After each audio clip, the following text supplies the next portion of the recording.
Right now, we do have a guest that's joined us for our discussion this morning. And of course, that is Anambra-born Doris Akabuogu, who has been suffering from clubfoot, a birth defect that causes the foot to twist out of shape. She has suffered from this condition her whole life, living with a bent ankle, excruciating pain, and of course, stigmatization. As her condition worsened, she had a surgery, but according to her, the skin graft that she performed failed. She shares the rest of her story on the morning show today. Doris, good morning. Good morning. Thank you for joining us. Thank you. I have to start with the fact that you're very beautiful. Thank you. And more beautiful than any of the pictures that you sent to us yesterday. Pleasure to have you on. Yeah, I'm glad to be here. So tell us a bit more about yourself. Now we know you're from Anambra. Yes. We know you've been living with clubfoot, Yes. a birth defect. Yes, please. But paint a better picture for us. Are you sure there's a better picture to paint about clubfoot? Okay, like I already introduced myself as Doris, and I'm a single mother of three girls. I was born with this. If I grew up seeing, what really went on my foot, and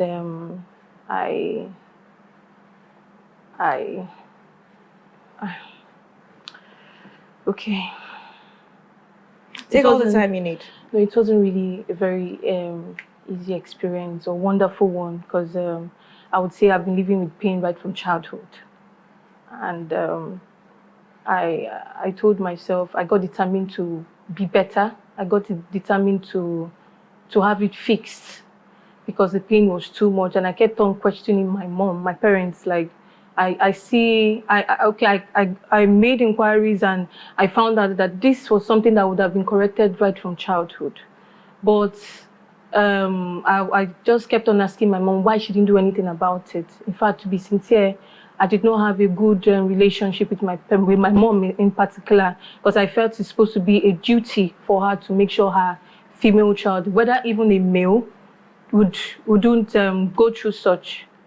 Do you understand? So I asked, he said, they tried, and somehow they were actually told that some elders told her when I grow older, as I'm growing, that the thing will straighten up and all that. So I wasn't really good with her, because I told her no, that is even illiterate knows that there are things to be done to make this better. Do you get? So I went to secondary school and primary school with it. I had a lot of issues. In fact, I was referred to the lady with the one leg, one-legged girl. That's what they referred to me. And even my secondary school, apart from the pain I have to suffer walking long distance to get to school, which, sometimes you might be smiling, but inside you're really in pain. You can't really tell anybody how you feel. But because you have to live life, you have no choice than to go to school. Yeah. So you just have to, manage the situation. Okay. Yes, please. Sir, did the stigma deter you, and how did you overcome? I grew strength I never knew I had. It affected me in so many ways, to be sincere. So many ways.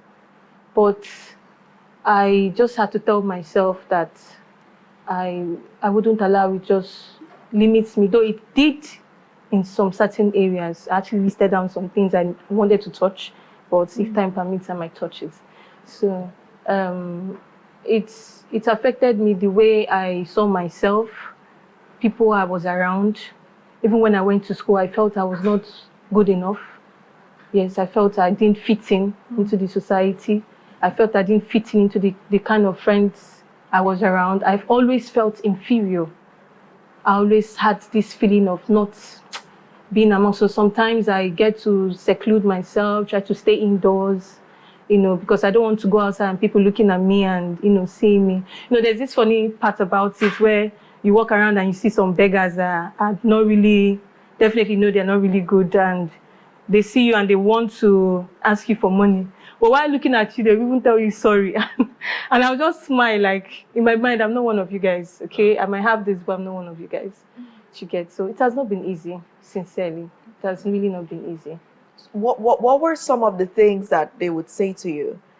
Because you said that you suffered a lot of harassment. Yes. Growing up, even in NYSC. I did suffer a lot of, especially during my primary and secondary school days. Like I said, I was referred to as a lady with the one leg. That was what I was referred to. So, most times I come back home crying. I'll just run to my room and I'll just cry. And because I didn't have this perfect relationship with my mom, I just felt there was no need talking to her about it. All right. So what about the surgery? At what point did that come into the picture? Okay, yeah, during my NYC days. In fact, the pain I was going through was becoming so much, and that when I went for an X-ray, I found out that the bones were trying to twist completely back upside down. Okay, so, and that needed an urgent attention. Let me get this straight. You were in camp. I noticed that the bones of your foot wanted to make that was before camp. Before camp, Yes. wanted to make a complete 360. Yes, please. And twist upside down. Yes. So as I noticed that, and in fact the pain became more, that's when we had to find out that that was what was really happening.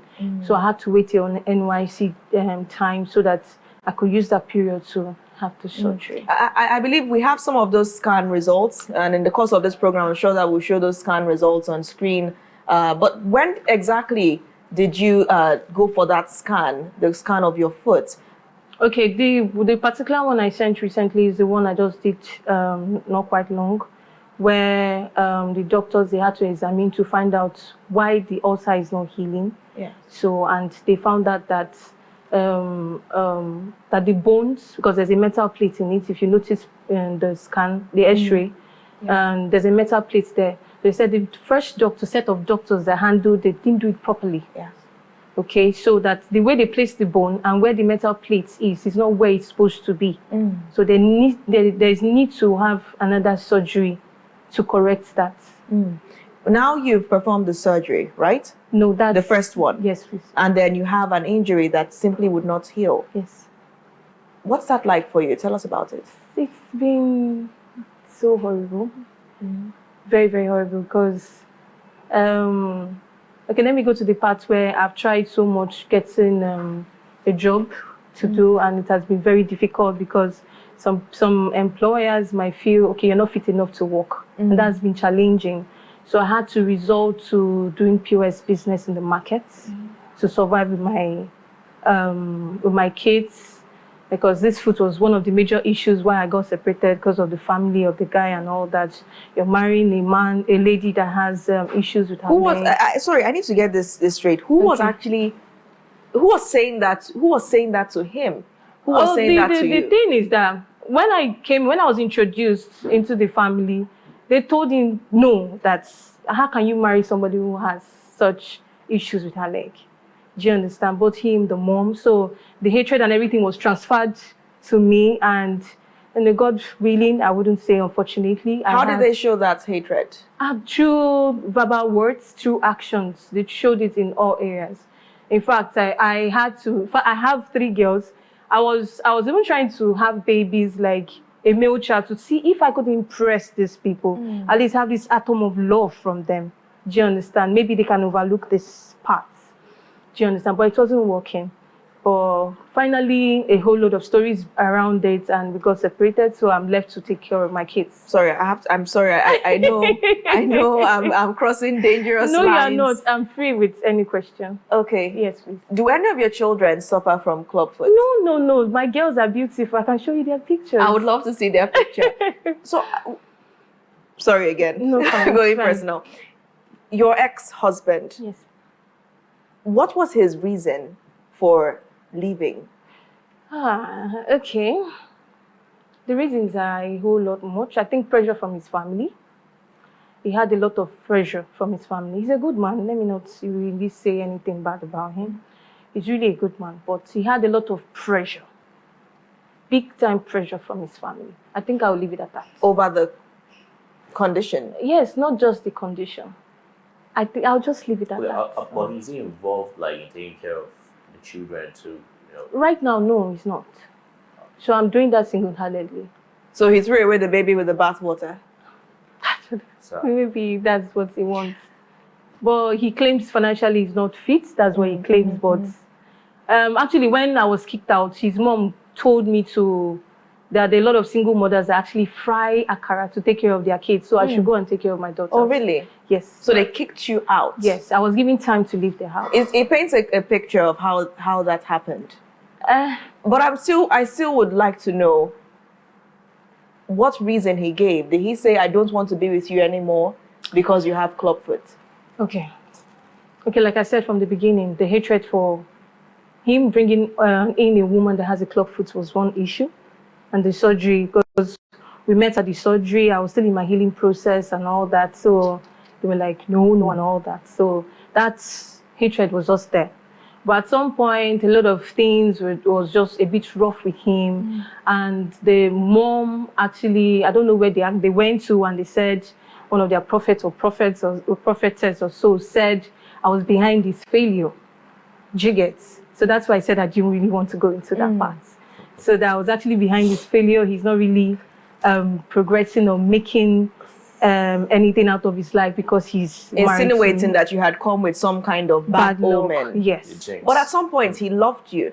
Yeah, he did. He did from the beginning. In fact, he was ready to fight for me. That's why I said it was pressure from his family.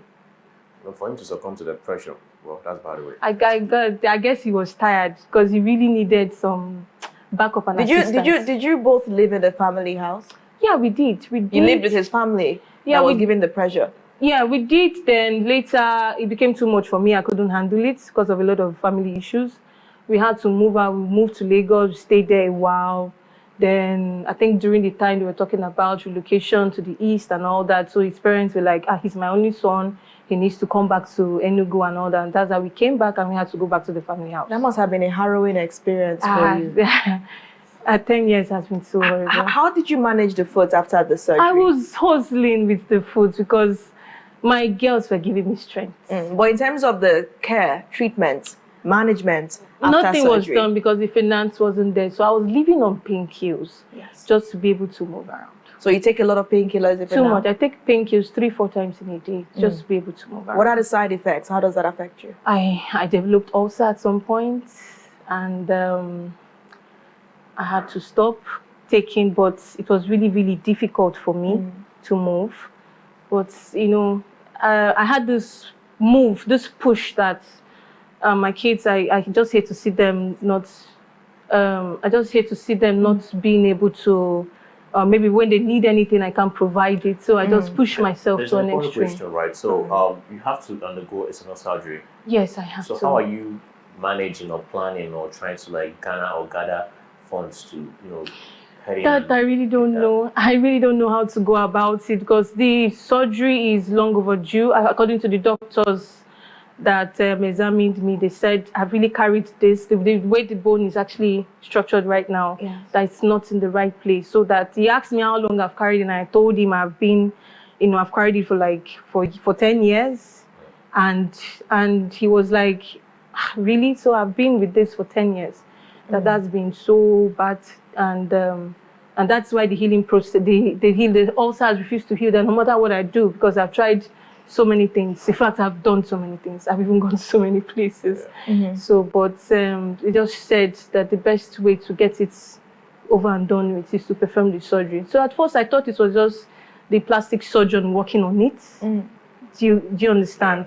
But later found out that the bone wasn't structured properly and the toes were bent too.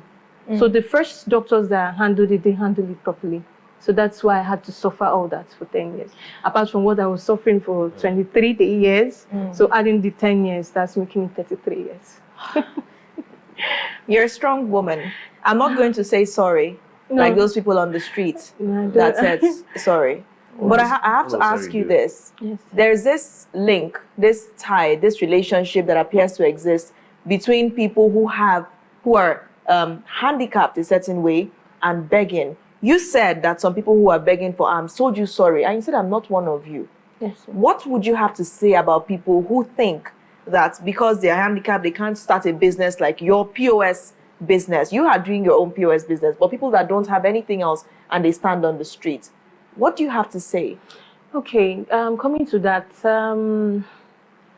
first, before I go to that, I always wished I could work because I read mass communication at school and I ran courses on customer service. So I had to go into POS because I had no choice, just to get something doing. So now when it comes to the beggars and the rest of them, when I see most of them, like, you know, coming to beg, they have their 2 legs, especially just have just a little injury. And in my mind, I would say, if you know what I'm carrying, you know that you go and walk. Do you understand? So if I can do it, then any other person that has just little injuries or maybe fraction or something can actually do it. Yes. So I also told myself that hopefully in the future, God blesses me, I would like to have a foundation because I know what I went through from my childhood. It wasn't funny at all. And I would like to have a foundation when I can handle cases like this so that people don't get to pass through what I passed through. All right. Thank you so much for sharing your story on the program this morning. And I was going to ask that last question, what you would do if you finally get your health back 100%. Yes.